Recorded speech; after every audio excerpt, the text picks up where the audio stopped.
Lenny Lithium was walking down the street when all of a sudden... Oh my god. Oh my god, the camera's not there. It was another bad dream. I'm never doing that again. I still have PTSD.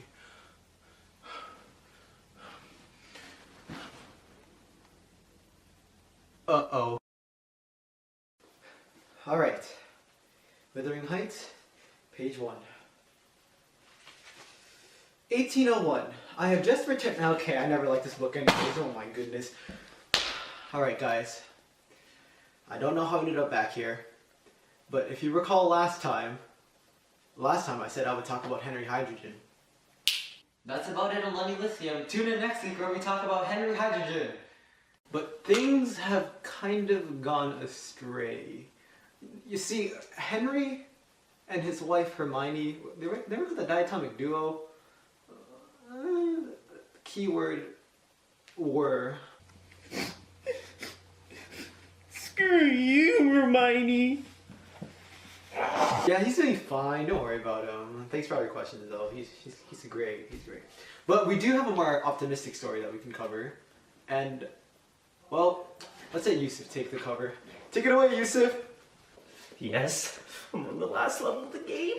This is what happens when I stay home from school and do nothing for 2 weeks. No! No! So, after Martin decided to ruin my game, let's get back to another episode of Fabio Florine. Oh, wrong presentation.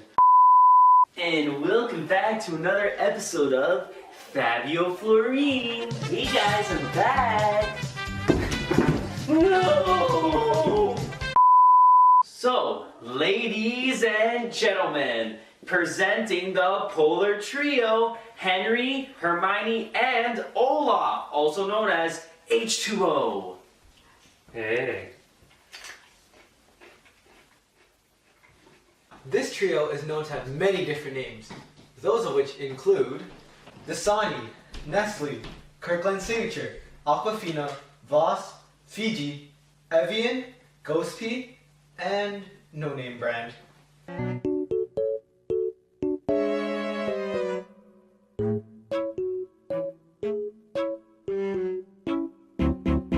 But today, we'll just be calling them water. Water is known to be made up of 2 hydrogen atoms and 1 oxygen atom. Hermione, Herbert, and Olaf. Now water. It can be either cohesive or adhesive. Cohesive meaning that it can stick to other water molecules. Ah! Adhesive meaning it can stick to other materials. I can't move. Water also has something called capillary action. Capillary action is the act by which water's polarity pulls itself up through surfaces and tubes, such as stems. Come on, you can do it! Water is known to have a high specific heat index, meaning it could absorb a lot of heat before it gets hot. This is not even that bad. This is nothing. However, someone should probably tell them they're not invincible. Oh wait, here. Hey, let me turn it up a notch.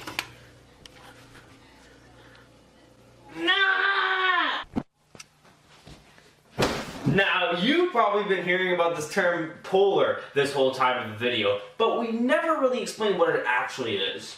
Polar is the arrangement or geometry of the atoms in some molecules, in such that one end of the molecule has a positive electrical charge and the other side has a negative electrical charge. Polar, not bipolar, Martin. It turns out that a bipolar man was making all the noise. In water's case, the hydrogen atoms are more positive, and the oxygen atom is more negative. Which isn't too far off, because Yousif's a pretty negative person. Last level of the game, part 2! Come on. Yousif? What? Can you check my work real quick? This is trash! You didn't even look at it yet. So, water's pH level is neither acidic or basic. Its pH level is 7, meaning it is neutral. Acids are better than bases. No, bases are better than acids. Acids, bases, acids, bases, acids, bases, acids, bases. No, acids, bases, acids, bases. Water is a universal solvent, as it is able to dissolve more substances than any other liquid. In other words, they get along with a lot of different substances. Okay, water. Sugar. What's up, water? Salt. Water. Oil. Water is very unique in the sense that it is the only element found in all three different states of matter while at Earth's normal temperature. That being solid, liquid, and gas. Otherwise known as ice, liquid, and steam. Water is so popular that the baseline for Celsius's temperature scale is based off the boiling point and freezing point of water. The freezing point of water is 0 degrees Celsius.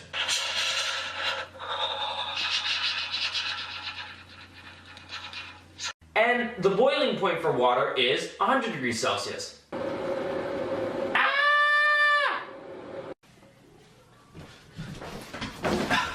Water is also known to have a very high surface tension, giving it a thin skin, allowing light stuff to float on top of it.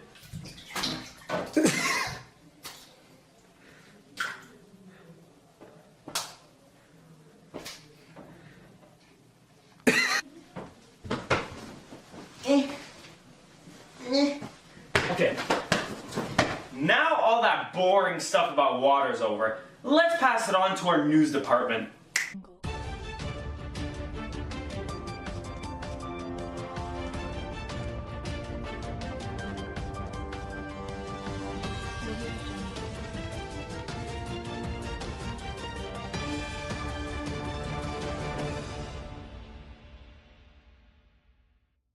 Welcome back to another. Oh, is it recording?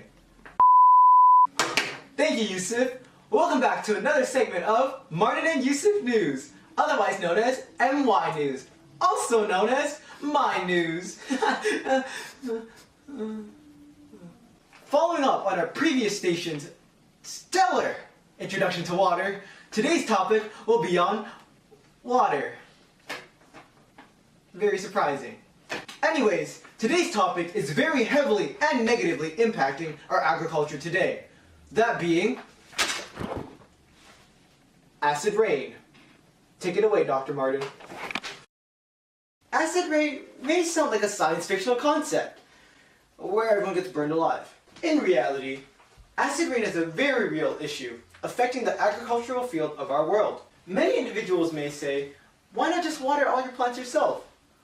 But here's my answer. Why don't you try watering 40.8% of the land in America, you idiot? Before I discuss the effects of acid rain on our agriculture, I'd like to explain the science behind acid rain, as many individuals believe that because rainwater evaporates, all water is 100% clean and safe. Morons. Now, this is the water cycle, the concept that most of you people learn in grade 5. In this diagram, you can see a mighty fine picture of factories. Now, these factories release pollutants into our atmosphere through their use of fossil fuels, traveling up to our clouds. These gases then dissolve into the rainwater stored in the clouds, resulting in the creation of acid rain. When the water in the clouds precipitate, that means when it rains for all of you uneducated people, the water now carries all of the pollutants which the factories released, most notably nitrogen and sulfur oxides. This can change the water's pH level to as low as 3 or 4 as compared to the water's normal pH level of 7. This, for all you uneducated people, means that it's acidic. This in turn creates a slew of events that occur due to the use of fossil fuels. Now, as a licensed scientist, I can safely say that I only learned about this yesterday. Acid rain plays a big factor in agriculture, as acid rain deprives plants of the nutrients they need, destroys a crop's leaves, and exposes them to toxic substances released to them through the soil. Acid rain actually washes out the minerals and nutrients in the soil, depriving the plants of the essentials they need to grow and produce. Also, with acid rain, toxins are released into the soil, such as aluminum, which are toxic to plants, destroying them. When these toxins are released into the plants, this not only affects the plants by destroying them, but if they do end up surviving, when humans consume them, they're also consuming the toxins, affecting us essentially directly.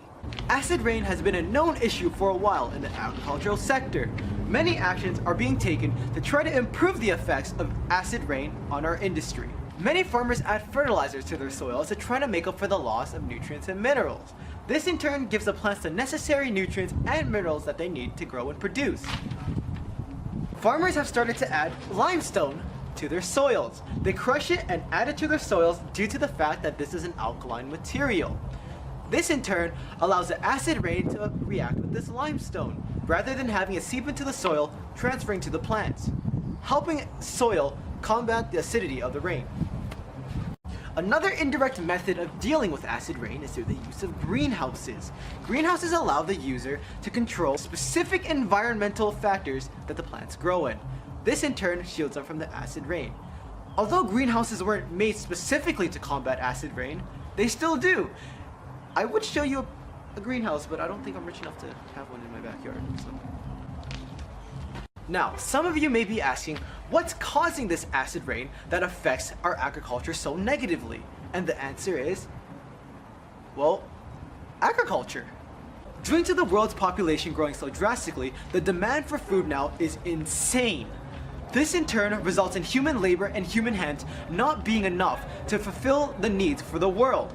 Humans have turned to fossil fuels to power large, heavy equipment needed on the farm. This results in plenty of pollutants being in the air, which then affects acid rain. As previously explained, these pollutants mix with water in the clouds to create acid rain.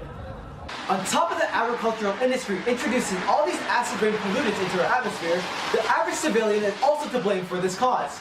Even if you may not be a farmer, or you're a farmer that tends to their crops by hand, you're most likely still contributing to the acid rain that affects our environment, and in turn affects our agriculture.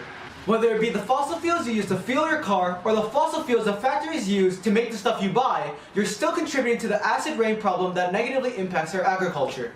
Now some of you may also be wondering, how do nitrogen oxides and sulfur oxides create this acid rain? Well, due to the centuries of information I have locked in this head, aka Google, I created a solution to that. Thanks to the thousands of years of research that I've done personally, I finally figured out the solution. When fossil fuels combust, they create sulfur oxides. When sulfur oxides react with water, they create sulfuric acid. Thank you for listening, that's all you need to know. My parents are still not proud of me. Apart from the agricultural actions being taken to reduce the effects of acid rain on our crops, many farms are opting to use renewable energy sources. Through the use of renewable energy sources, less fossil fuels are being used.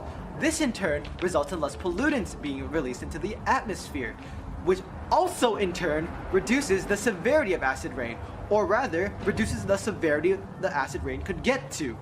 Another important way that agriculture affects our industry is the fact that only 7.3% of Canada's land is actually farmland. With only 7.3% of our land being farmland, we're essentially destroying what is left of that farmland we do have, ruining all the produce coming from that land.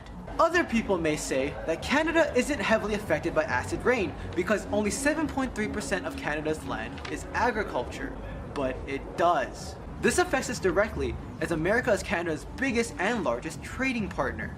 This results in more work being put in to produce the same amount of produce, inflating the price of products that we trade for. In reducing acid rain's effect, we will be keeping the 7.3% of farmland as productive as possible, helping cut costs and supporting our industry and economy. Many individuals may think that fossil fuels only affect Canada and America due to everyone being too lazy to walk around. With the release of nitrogen oxides and sulfur oxides in America, the winds can carry them thousands of kilometers away, all the way to the continents of Asia and Europe. This in turn causes farmers all over the world to suffer the repercussions that we create through our heavy use of fossil fuels and creation of acid rain. This causes farmers all over the world to have their crops and leaves damaged by the acid rain, the minerals and nutrients being stripped out of their soil, and the toxins being released into their plants, either affecting the systems of the people who consume them or destroying the plant completely. Another important reason to stop acid rain is the health of your own garden. Acid rain directly affects the plants and crops that you grow in your backyard or your front yard, I don't know, but it still directly affects it due to the fact that toxins could be released into the plants which you consume, which are always organic and healthy, or not so much in this case. How would you feel if all your hard work and dedication is completely and utterly put to waste? What good is there if 3 of the 4 tomato plants you grown are completely decimated by the end of the summer? Now, after saying that, you probably don't want to grow anything anymore, and you probably want to quit your garden, if that makes any sense. But not to worry, because introducing the agricultural murarium. The agricultural murarium is a newly engineered filter, only allowing water to pass through as its end product. With layers of limestone and a constant supply of bases to counteract the acid that makes up rainwater, we are able to supply our plants with the water free of pollutants. The way it works is simple. With a large basin being suspended over the farmland catching all the rainwater, the floor of the basin will be slanted towards a funnel, feeding the rainwater through a tube which leads to the patent-pending agricultural murarium. In this filter, the water, which is an acid, will be exposed to a base. This reaction between the acid and base will result in the creation of water and a salt. This is due to the cation from the acid, which is hydrogen, and the anion from the base, which is hydroxide, coming together to form water. The cation from the base and the anion from the acid comes together to form a salt. As a result, the new solution can be distilled. Distillation is the evaporation of water, collecting the leftover salt and condensating the water back to its liquid form. The salt left behind can be stored and sent into labs, where it is stored for uses and research. The water now, in its condensed form, will be forced through a tube with air pressure, allowing the water to reach the second level of the basin. Once the water reaches the second level, the small gates will open, allowing the water to flow through, simulating rainfall, which allows for an even distribution of water. You may be asking how the plants will acquire the sunlight they need to grow, and we've thought of that. Our engineering team has engineered a folding structure, which folds out of the way, allowing the plants to get the sunlight they need. Runoff water from the land may also be an issue, introducing acid rain from neighboring areas into the crops. But as a solution, the engineers at Agricultural Murarium have discovered a fix. To fix this, the engineers will install a metal moat around the farmland, allowing the runoff water to be collected and transferred to the Agricultural Murarium. With the agricultural sector of acid rain being completed, we'll be passing it on to the health department. Introducing the new, the young, the charming... Wait, who wrote this? Introducing the weird, the sarcastic, and the useless Dr. Shaker. Was I supposed to walk in? Introducing the weird, the sarcastic, and the useless Dr. Shaker. It's actually Shia. Lab coat? Well, thank you for throwing that lab coat at my face. Anyways, my name is Dr. Shia. I will be representing the health department. As you can see, I love my job. Now, enough about Marn's boring agricultural talk. It's time to get into something more serious, the diseases that actually come along with acid rain. I'm talking about something big, humongous, ginormous, COPD. So, for all you uneducated people like myself, do not know what COPD is? COPD means chronic obstructive pulmonary disease. Chronic as in it never goes away. Obstructive as in it is really hard to get air in your lungs and air out of your lungs. Pulmonary as in a disease that is in your lungs, and disease, a medical condition that has symptoms that affect a structure or function. In this case, our lungs. Relating it back to what Martin was talking about before about acid rain and agriculture, what Martin forgot to mention was acid rain can be dry, known as dry deposition. This results into the particles coming into our lungs through inhalation. Acid air pollutants can be scavenged to mineral particle surfaces that can result into chemical reaction products that may include solubilized mineral aluminum. So this could actually affect people globally because if people start to actually inhale and deposit all these particles into our respiratory tract, this could actually risk the severity and you having COPD. Before diving into the issue of COPD, I would have to actually first address to the symptoms of COPD, the causes of COPD, and the ways you would actually identify that you have COPD. So, most COPD is caused by breathing in unhealthy toxins or poisons, such as sulfur oxides, nitrogen oxides, which so happen to be a major cause of acid rain, and can actually irritate and damage our lungs. Acid rain affects us similarly to the way smoking affects us. So what happens is that smoke enters our lungs, and when it enters our lungs, it causes inflammation and irritation. Then what happens is the body actually sends white blood cells to that area, and the white blood cells release a strong enzyme that destroys the lung tissue. Normally the body can actually protect itself and defend itself from these enzymes. However, tobacco actually overwhelms these defenses, causing COPD. Furthermore, similarly to smoking, constant exposure of acid-air pollutants can actually weaken the defense mechanisms in the body and can actually cause COPD, can increase the severity of COPD, and even death. So, symptoms may include increased shortness of breath, frequent coughing, tightness of chest, and wheezing. Oh my god. Brady, take another L. Brody, you've lost 24 times in a row. Okay. Here we go.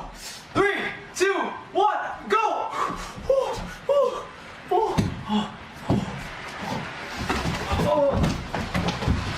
So, if you want to be sure that you actually have COPD, I suggest you take a non-invasive test called a spirometry test. How this test works is beyond simplistic.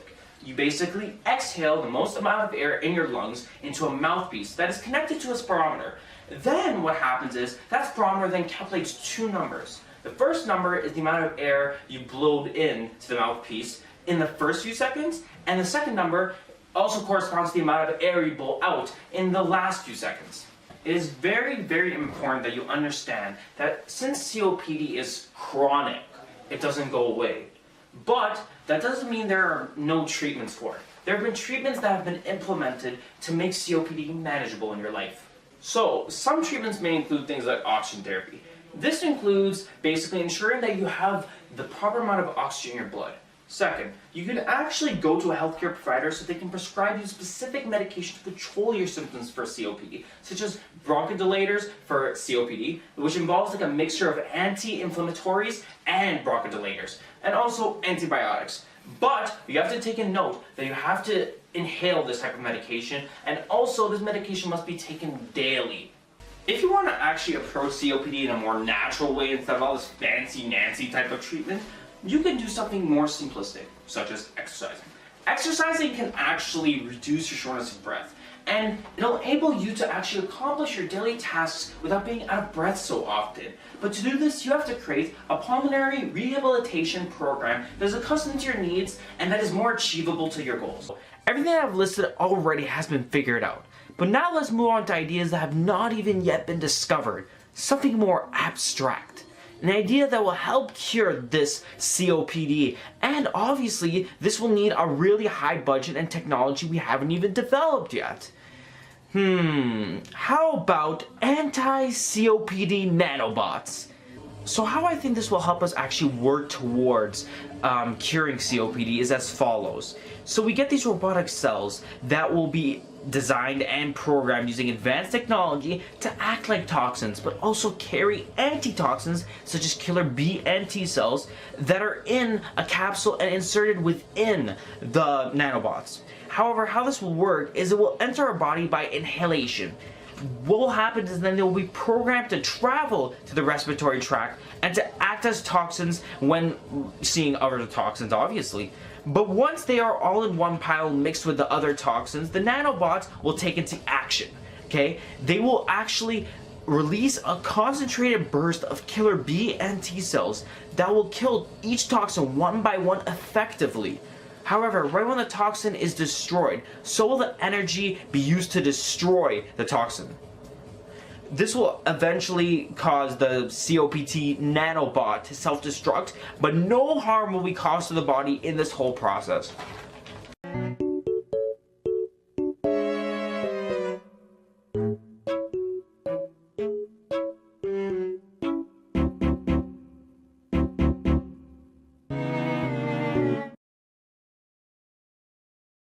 Ooh, oh my god.